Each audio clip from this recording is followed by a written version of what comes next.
அத்தே, எங்க அப்பாவுக்கு உடம்பு சரியில்லை. நான் போய் இப்போது பார்த்துட்டு வரேன் அத்தை. அப்படிதானே பட்டிருக்கு, ஒன்றும் சாவல இல்ல.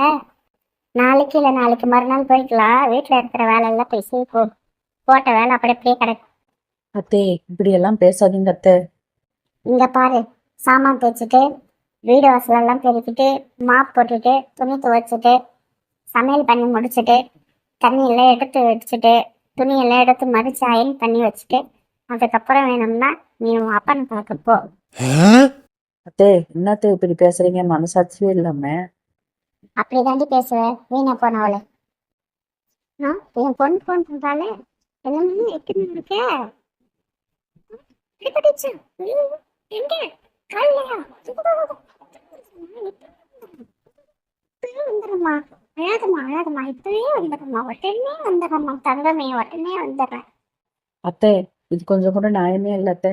என்ன ஒரு மாதிரியும் உங்க பொண்ணு ஒரு மாதிரியும் பாக்குறீங்களே, மனசாட்சி இருக்கா அத்தை உங்களுக்கு? என் பொண்ணு நீயும் ஒன்னாடி, வீணா போனவளே. இந்த மாதிரி இருக்கிற உங்களுக்கெல்லாம் கடவுள் நல்ல சாவே தரமாட்டார் அத்தை.